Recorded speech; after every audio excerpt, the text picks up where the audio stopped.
Salut à tous. Alors depuis quelques jours, c'est la même question pour ceux qui sont pas d'ores et déjà trop effrayés pour tenter l'aventure.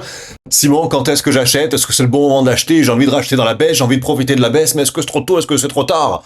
En fait, ce qu'on va voir aujourd'hui, c'est très rapidement qu'est-ce qui se passe sur le S&P 500. Alors pourquoi je prends le S&P 500? Parce que je pense que c'est un très bon indicateur de la situation économique dans le monde. On n'a pas besoin d'aller voir le MSCI World.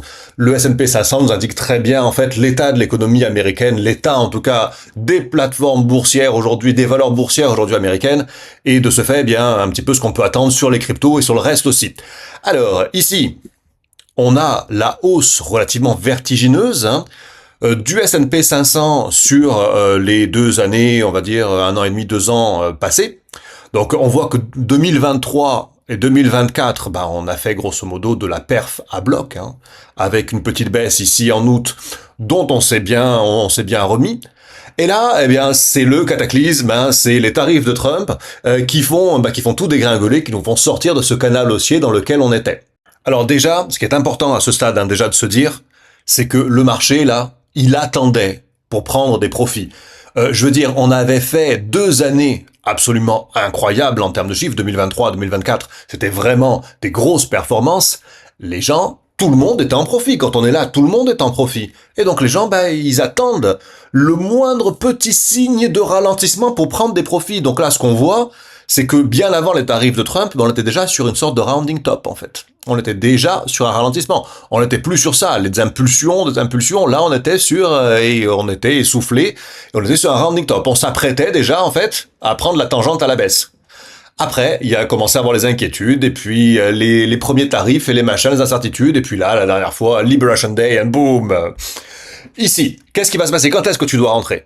Sans blabla. On s'en fout de Trump. Ce qui nous importe, c'est ce qui se passe en réalité dans les graphes. Donc, quand est-ce que tu vas rentrer? Il y a trois possibilités. Une, c'est qu'on ait un flash crash. Un flash crash comme on a eu ici, là, à l'époque du Covid. Donc, à l'époque du Covid, on a un gros crash et ce qu'on appelle une V-recovery. Pourquoi? Bien parce que les banques centrales ici disent oh là là, on va calmer le jeu, on va balancer des dollars, des euros, tout ce que vous voulez, on va inonder l'économie de nouvelles liquidités pour relancer la croissance. Et là, si t'étais un investisseur un petit peu sensé, tu rachetais parce que tu comprenais bien que ça allait plus chuter, voire même ça allait remonter. Là, pour que nous, ça se passe comme ça, il faudrait que Trump, il dise, bon les gars, je déconne, en fait, on va négocier, et puis les tarifs, ils sont en grande partie annulés, reportés, et ainsi de suite. Et ça produirait cette V-recovery.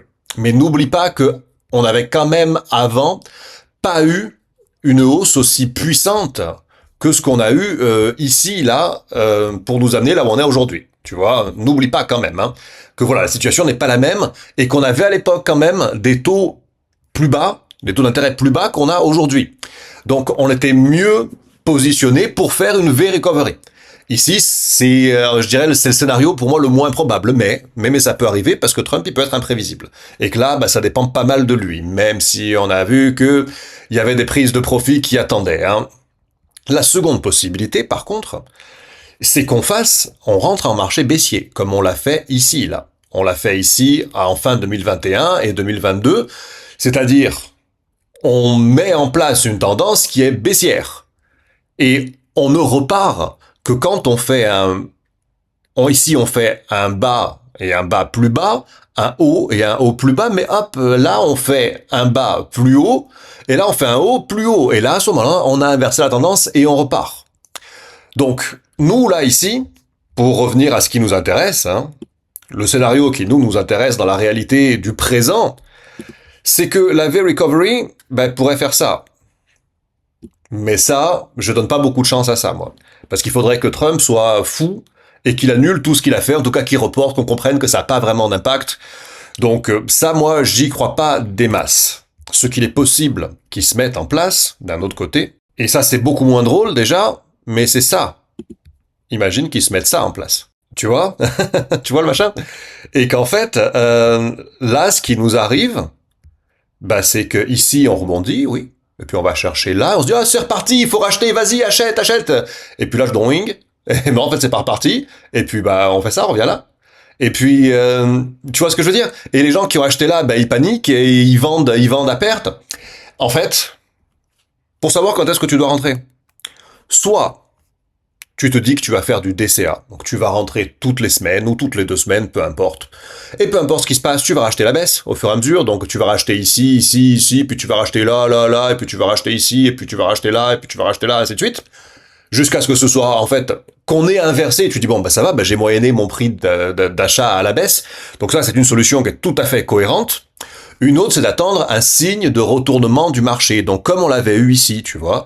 Ici, on avait bien fait ça. On a fait ça, tu vois, la dynamique baissière, comme ça, comme ça. Là, on voit que, d'un coup, quand on arrive ici, on a un bas qui est plus haut que le bas d'ici. Et puis là, on fait un haut qui est à peu près au même niveau de celui-là. Donc, on fait une sorte d'épaule, tête, épaule. Et puis après, on va encore faire un bas plus haut que le bas d'ici. Et là, quand on vient là, finalement, bien, on libère en fait la possibilité de repartir à la hausse. Et on rentre dans une nouvelle tendance haussière.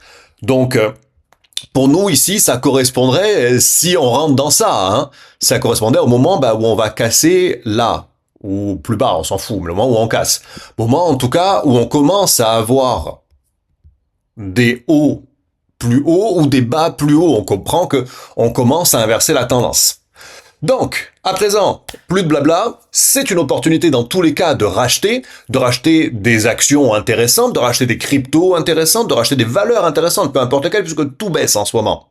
Mais voilà, sache que il suffit pas juste d'attendre que ça baisse pour acheter un truc qui baisse en te disant maintenant il peut encore monter parce qu'il a baissé. Parce qu'en vrai, t'as vu que il peut continuer de baisser et on peut être rentré là-dedans. Tout comme on pourrait bien sûr aussi être rentré là-dedans. Voilà, un beau marché en range pendant quelques années comme ça. On peut aussi avoir fait ça.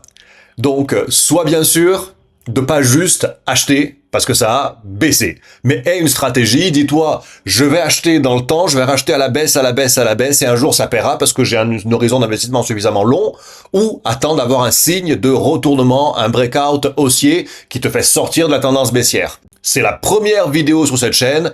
Abonnez-vous, bien sûr, parce que il n'y a personne encore. Mettez un like si vous trouvez ça utile et que la fuck you money vous permette de vivre selon vos propres termes. Ciao.